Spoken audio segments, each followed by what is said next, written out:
For the past week, I've been struggling with what intro to do to this film. I mean, it's a film based on cheesy Japanese film that are notoriously cheesy, and yet I can't think of a funny skit what to begin this film with. Oh well, let's just crack on with this week's film. I'm Berryman, so come with me and let's talk about 10 things wrong with Godzilla.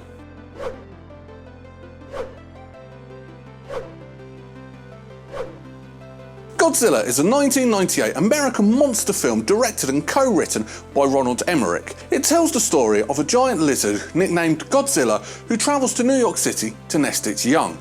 And along the way, Matthew Broderick and some French Foreign Legion guys try and stop him. When the film was released, it did actually make a profit. However, it was considered a massive disappointment, having very low reviews. So what was wrong with this film? Well, let's talk about 10 things wrong with Godzilla. Number 10, film critic jabs. So when it comes to being a film critic, there are thousands of us. Look on YouTube, there are thousands of us, myself included. But one of the biggest names in the whole world is Roger Ebert. No matter what, whether you love him or hate him, he is a name that is respected and his say-so carries weight. So you don't take shots at him. Now, the reason why this actually happens in this film is Roger Ebert didn't really like Emmerich's previous two films, Stargate and Independence Day.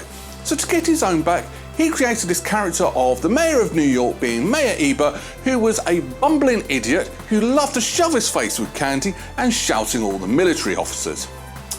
So you're gonna hack off Roger Ebert and you think any other film critic's gonna be nice about your film?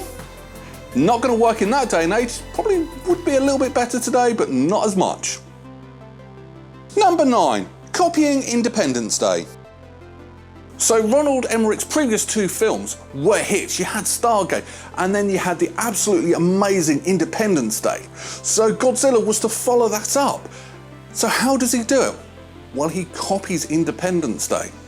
No, seriously, he does. When you watch this film and Independence Day, it has the same style film. Basically, something unknown comes and has an attack. Then the good guys have a counterattack, it fails. And then at the last moment, you actually find a way to defeat the bad guys. What film am I talking about? Well, both of them.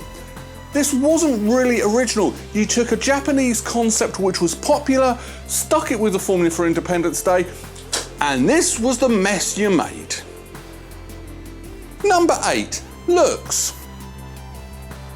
So one of the biggest and probably the most worst change they did was the look of Godzilla. I mean, have a look in the Berry Telly.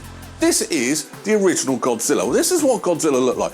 Granted, it's not very convincing, but it was fine. You were okay with that.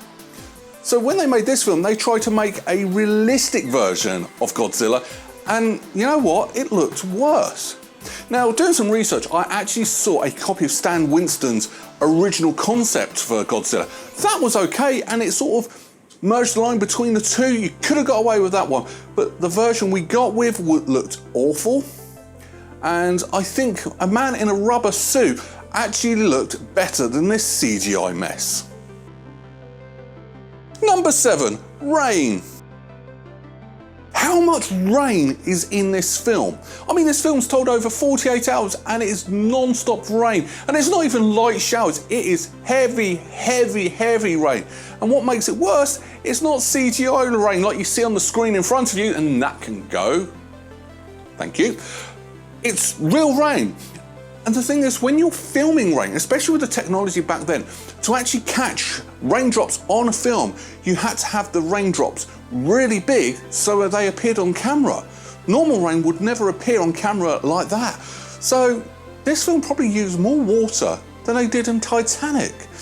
Doesn't add to the film, in fact, it was more annoying. And I don't think New York has heavy rain for 2 days straight, does it? Number 6, standing around. This is one thing I found absolutely hilarious about this film. Everyone stands around.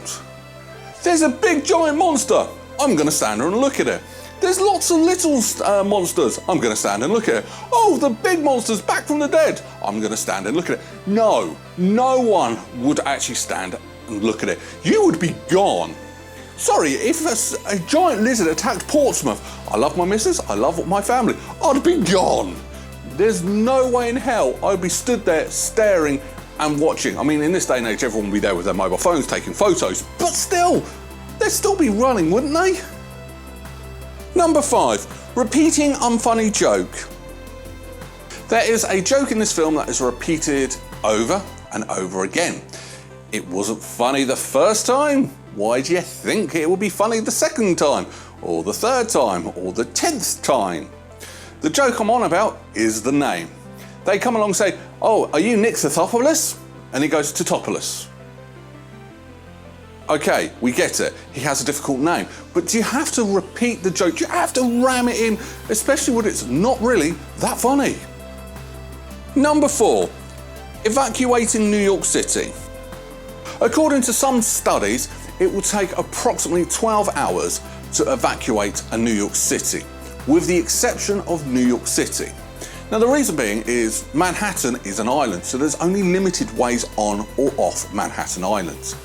To date, there is actually no plans to actually evacuate New York City because they don't think it's really possible to do it quickly. So having this film evacuate New York City and in such a quick time, I mean, it was done in a couple of hours. No, unrealistic, and you're trying to make a realistic looking film with a giant lizard, never gonna work, but still, get the facts, you're never in a million years going to evacuate the island of Manhattan in New York City. Number 3, Firefight. This happens quite a few times in the film. Godzilla is stood still. They have Godzilla in their sights, so they fire and miss. How can you miss a stationary target? What makes it worse is Godzilla's actually stood there staring at you, waiting for the bullets, and he doesn't move, and you miss him. How? And that's not the worst bit about these firefights. Eventually, they decide to start shooting missiles. I've said this in previous videos, missiles are extremely fast.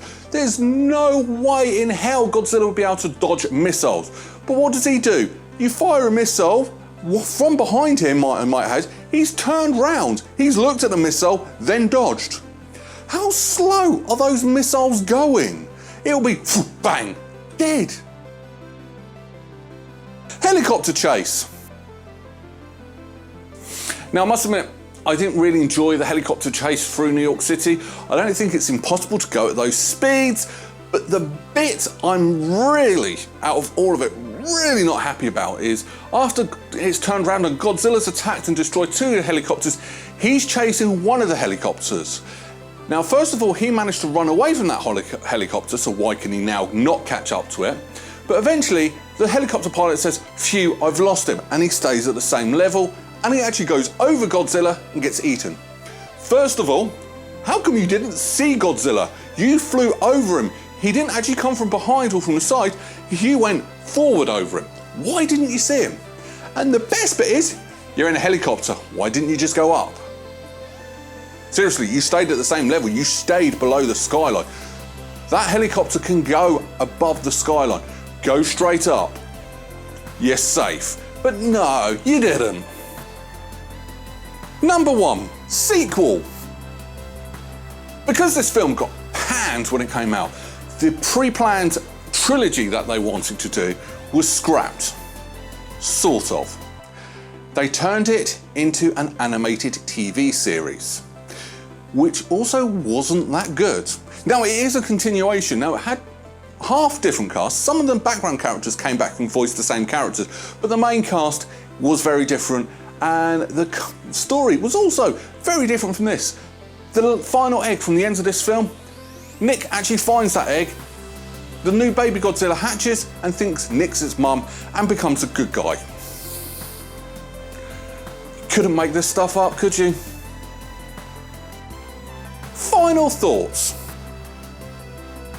See, one of the reasons why I'm doing this film is my friend John Joe actually thinks this is an amazing film.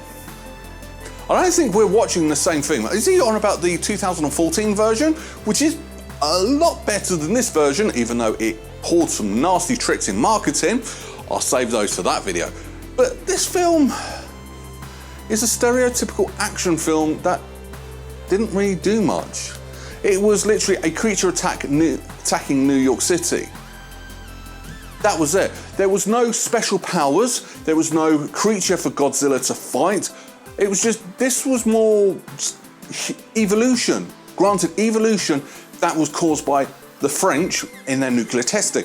This film, granted, it looks good, except for the CGI. Soundtrack, amazing soundtrack. I mean, you had Deeper Underground by Jamiroquai and Come With Me by Puff Daddy, or P Daddy, or whatever the hell he's called nowadays. But yet, the film itself is just so boring. Seriously, I was sat there, could not get into this film. I remember going to the cinema to see this, and I didn't actually enjoy it back then. Why do I torture myself watching films I know I'm not going to like? Just to annoy John Joe, really, isn't it? Anyway, so what am I going to rank it? 4. That's it, 4. There's not really much in terms of story. It's a good looking film, good soundtrack, okay acting, that's it. There's nothing really much. There's no story, there's no style, there's no substance. This was just an action film against a giant lizard.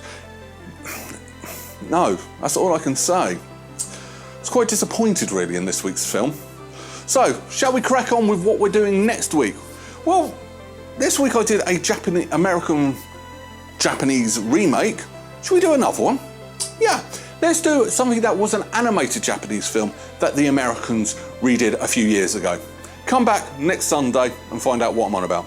Take care, bye-bye.